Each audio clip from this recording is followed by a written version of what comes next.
Olá, olá pessoal, tudo bom? Victor Rosetti falando aqui. E nesse vídeo a gente vai falar um pouco sobre programação orientada a objetos, né? Ou conhecido também como POO, tá?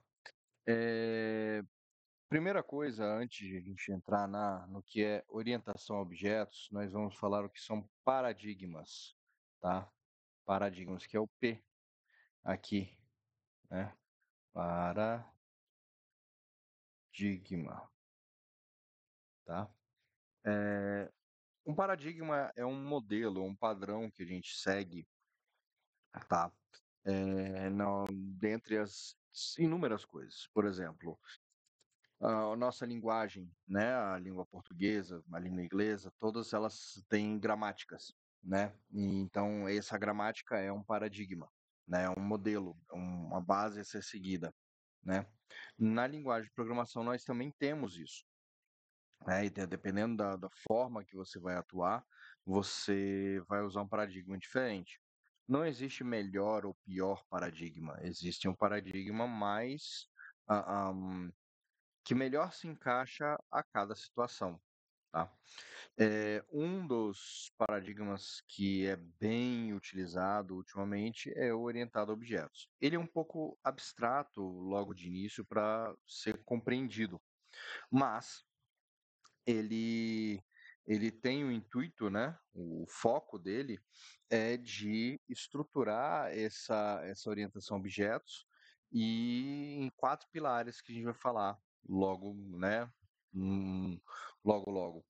E, bem, vamos primeiro entender aqui, né, desse paradigma, o que que é um objeto, né, um objeto, tá? Um objeto, assim, a gente tem que pensar no mundo real, né, nós temos um carro, uma pessoa, né?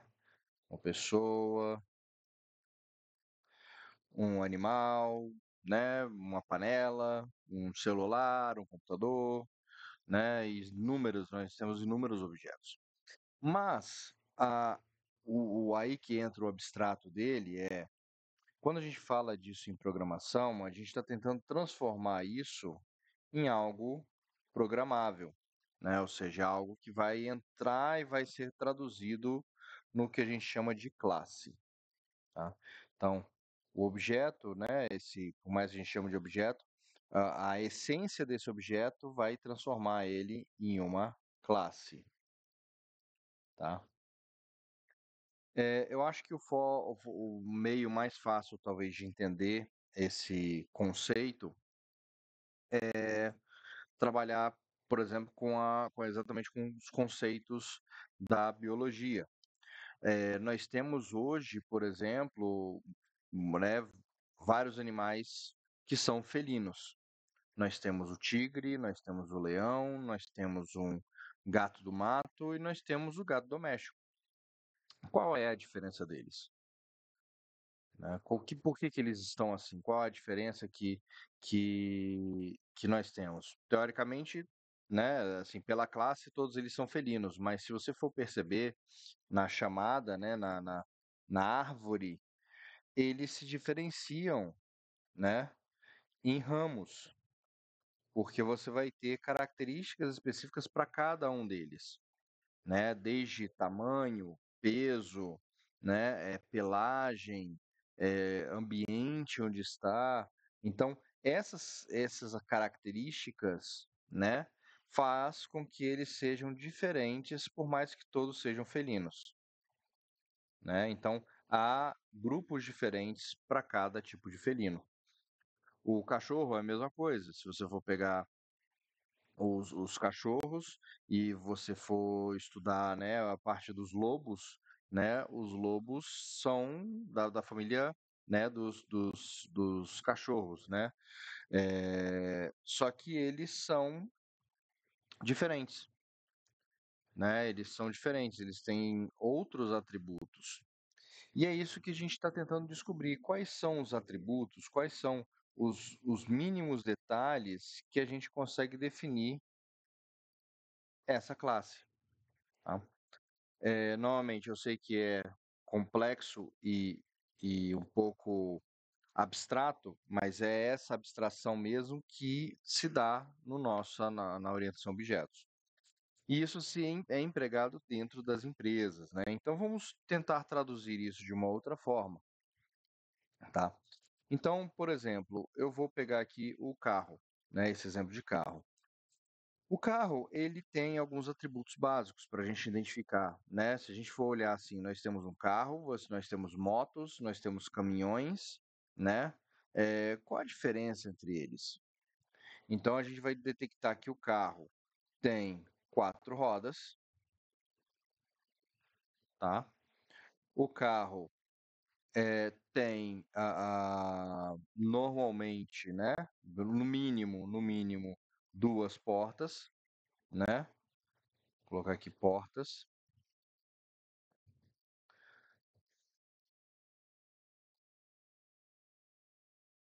Tá? Então nós temos aqui quatro rodas, duas portas, né?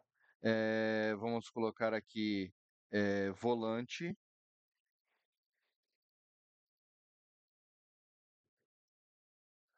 volante e bem, aí vem o básico, né? A carroceria, né? Que é a carcaça do carro, né? Carroceria ou carcaça, do jeito que for melhor chamar,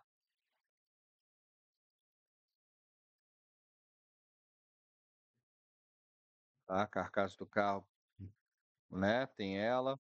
E vamos parar por aqui. Tem que ser, realmente são muitos detalhes, né? Ele é motorizado, tem motor, né? Tem freio, tem todos os elementos dele. Mas vamos parar por aqui. Se eu pegasse, né? Se eu pegasse e colocasse isso para vocês num papel, falar assim, ó, beleza, eu estou te entregando esses atributos. Vocês conseguiriam identificar um carro? Se sim, esse é o ponto. Esse é o ponto.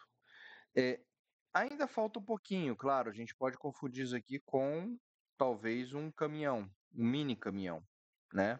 Que o mini caminhão tem quatro rodas, um caminhão grande não vai ter, né? Mas com certeza eu não confundo isso aqui mais com uma moto, né? A moto ela não tem porta, né? A moto não tem quatro rodas.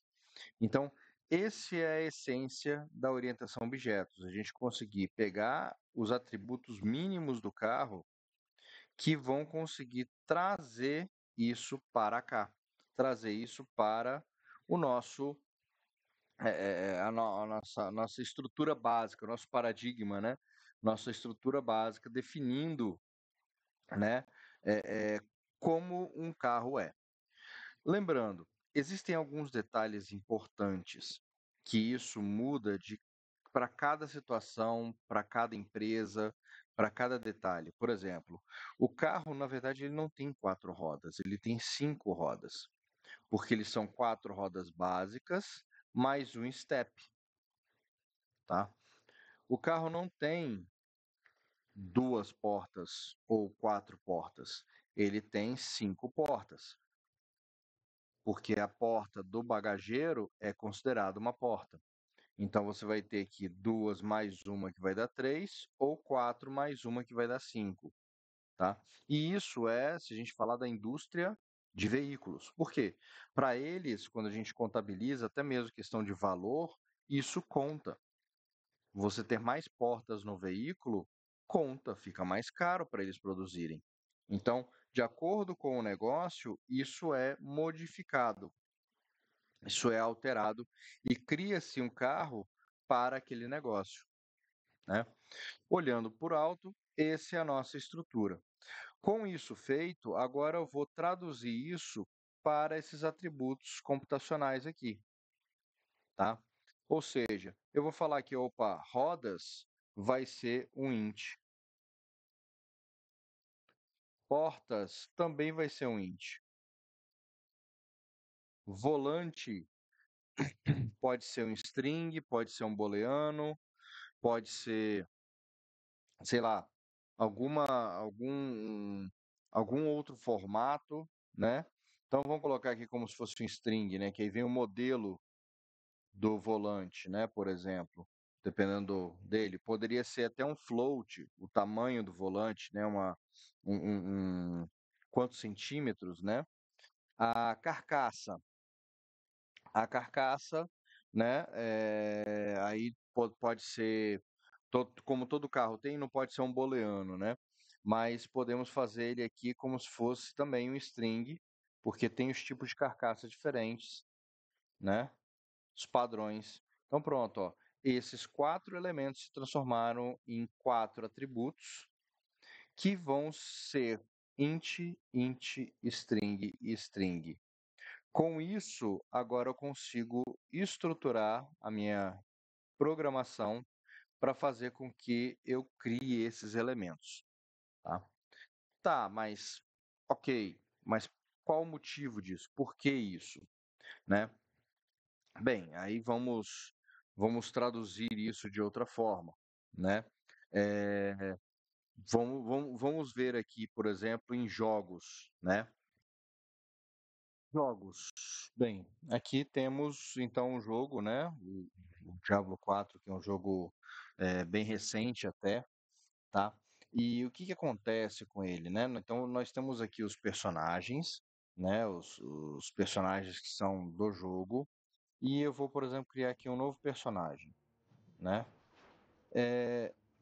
Nós vemos aqui, por exemplo, que temos aqui 6 classes de personagem, né? Esse Spiritborn, Bárbaro, Mago, Necromante, Druida, Rogue. Para aqueles que nunca, né, jogaram um RPG, seja de mesa, seja sim, basicamente o que diferencia eles é questão de armamento que pode ser carregado, magias, né, formas diferentes de usar o personagem, né? Por exemplo, enquanto o Bárbaro ele é um personagem que tem mais vida e que ele é mais porradeiro assim, né?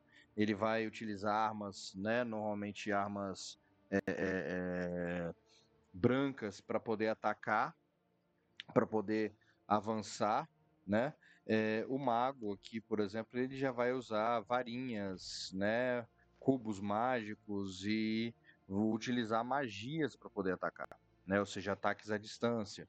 O rogue, né? O assassino, né? Como alguns chamam, pode ser usado, por exemplo, bestas ou arco e flecha, né? Que são também equipamentos de ataque, só que são ataques à distância, tá? E se a gente for parar e pensar aqui um pouquinho, né? Cada um deles, né, tem uma base do personagem, né? Ou seja, todos eles, se a gente for ver, todos as classes têm aqui, tem vida, todos eles têm mana, né?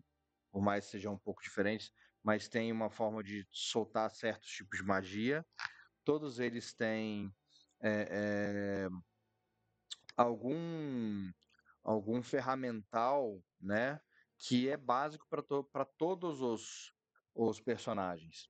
O que vai mudar é como que eles vão usar isso. Por exemplo, todos eles podem usar armas, só que somente o bárbaro consegue equipar armas, né, pesadas, por exemplo, armas de 2 mãos, né? O mago, por exemplo, não consegue usar um machado, uma espada de um bárbaro, né? O mago, ele vai usar, né? Vamos colocar varinha que o bárbaro não utiliza, né? Ele não consegue soltar magias como um mago. Então, se a gente começa a fazer especializações da classe jogador, ou seja, nós temos um jogador que vai ter vida, que vai ter mana, que vai ter experiência, que ele tem ataques, que ele tem defesas, né? Enquanto esse daqui é uma especialização, ou seja, nós estamos tornando isso mais específico.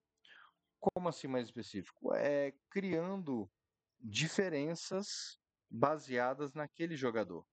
Então, eu posso jogar qualquer uma dessas classes e eu posso transformar o meu jogador, eu como jogador, em qualquer uma dessas especialidades. Ou seja, eu posso rodar o jogo qualquer uma dessas especialidades, tá? Então, e diferencia muito entre um e outro. tá? Diferencia bastante entre um e outro. Por exemplo, o druida aqui. O druida ele vai utilizar a forma, né, de lobisomem, né, o urso-homem, né, e outros animais também para auxiliar ele dentro desse processo, tá? Voltando para a nossa visão mais abstrata, ou seja, os desenhos, vamos especificar isso melhor. Bem, voltando aqui para esse desenho, a gente pode ver o ponto principal que são esses atributos, né, que a gente gera. Então, no momento em que eu faço, no momento em que eu faço aqui, né, um personagem, né, uma classe de um personagem, eu vou definir aqui para essa classe que essa classe tem ataque, né? Ele tem defesa, ele tem mana e ele tem vida,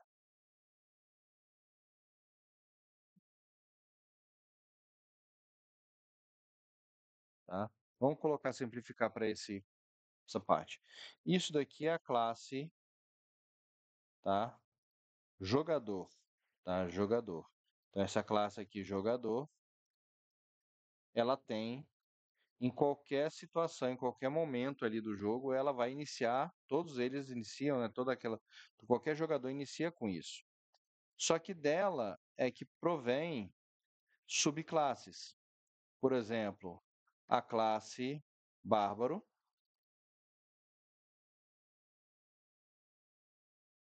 a classe mago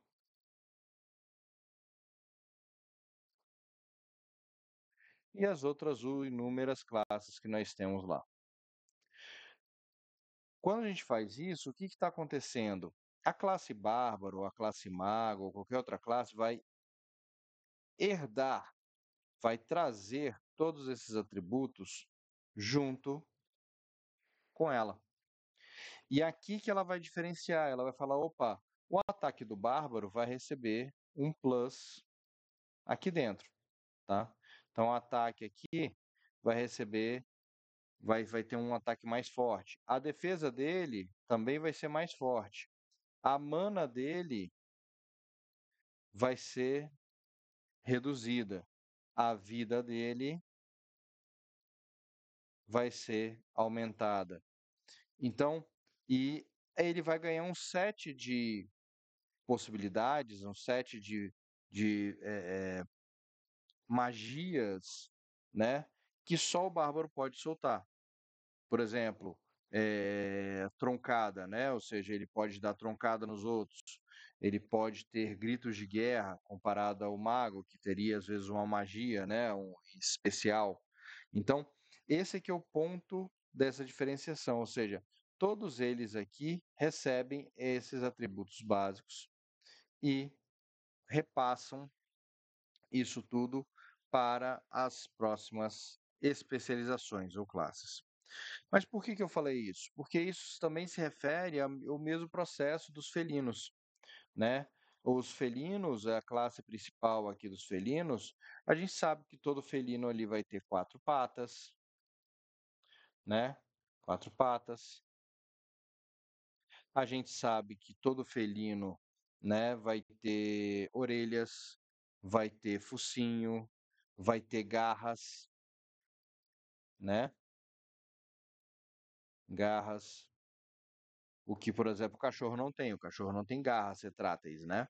O cachorro tem unhas, mas o, o gato, a gente considera garra porque ela é retrátil até, né? Ou seja, posso até normalmente estar enganado biologicamente falando, tá? Se houver algum professor aí de biologia pode me corrigir, mas a, o que a gente está, né, novamente tentando colocar aqui é que ele tem uma especificação disso, né?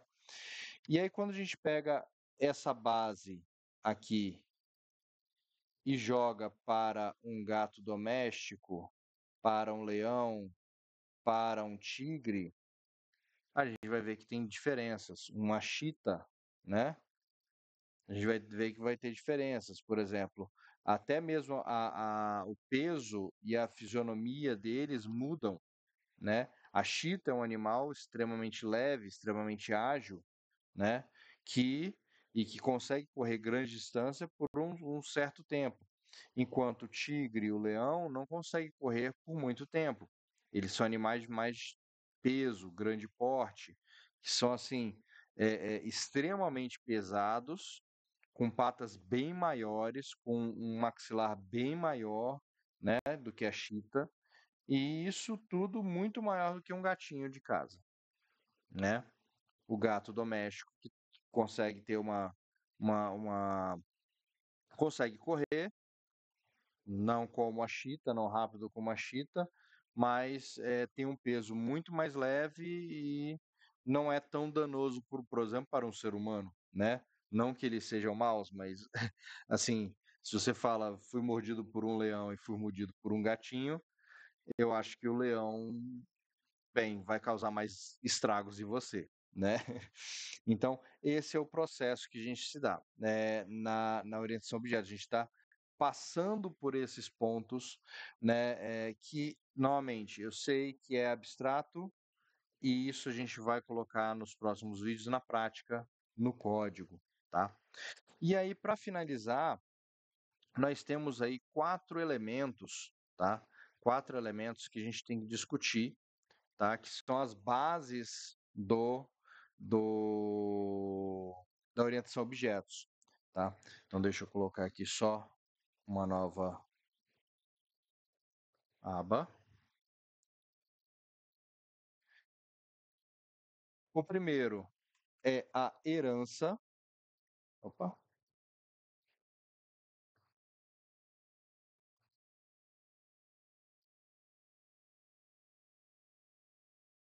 herança, tá? Que é como eu falei, quando você tem uma classe principal e uma classe secundária, né? Nós podemos fazer os atributos dessa principal serem repassados para a secundária, como? Através da herança. Nós temos o encapsulamento.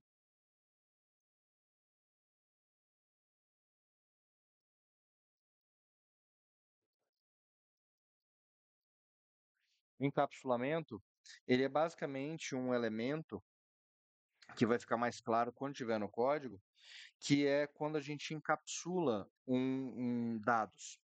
Aqui eu vou fazer um outro exemplo que vai ser, talvez seja mais claro. Quando a gente fala de coordenadas geográficas, né? Quando a gente fala coordenadas geográficas, coordenadas no mundo, vocês com certeza vão pensar em latitude e longitude, tá? Latitude e longitude, quando você fala, por exemplo, Google Maps, tá? Isso aqui são duas coordenadas, é basicamente o x e um y. Só que quando você fala coordenada geográfica, né? Um CG, que a gente chama, uma coordenada geográfica, você está falando que dentro dessa coordenada já está embutido o x e o y, ou seja, você tem que ter dois dados ali. Isso é encapsulamento, tá? Então a gente está guardando dados dentro de um certo elemento, tá? Que ele, quando você abre, ele já tem isso, né? É, em jogos, por exemplo, você normalmente vai fazer a localização do personagem e tudo mais com X, com Y e com o Z, né? No mundo, dependendo da situação, também isso é utilizado, né? Principalmente quando você vai ter pessoas que vão escalar montanhas, eles não usam só o X e Y, né? Um GPS não usa só X e Y, eles usam três coordenadas, né? Você tem que saber a altura, a altitude onde você se encontra, né? É a abstração, que é toda essa parte que a gente discutiu, tá? Então, o intuito né, um dos pilares da orientação a objetos é a abstração, que é a parte mais complexa de se entender, e o polimorfismo.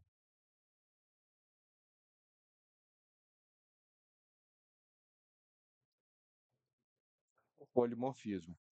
O polimorfismo também vai ser algo mais visível na programação, mas deixando claro, né, e trazendo a essência do jogo, o polimorfismo ele pode ser uma função, por exemplo, a função atacar da classe pai, daquela classe principal do jogador, que todos têm, ele vai ser reescrito, ele vai ser modificado, ele vai ser estruturado na classe filha da especialidade. Ela vai manter o mesmo nome, só que vai ter uma forma diferente, vai receber dados diferentes, vai ter elementos diferentes, tá? Então, dessa forma, o que acontece é que o polimorfismo, tá, vai transformar uma função em outra, ao mudar da classe pai para a classe filha, tá? Bem, eu creio que o vídeo durou um pouquinho, né? Mas espero que tenha ficado um pouco mais claro esses conceitos de orientação a objeto. Creio que ficará bem mais claro quando colocarmos a mão na massa, né? Ou seja, no código mesmo. E, bem, espero que tenham gostado do vídeo. Muito obrigado e até o próximo vídeo.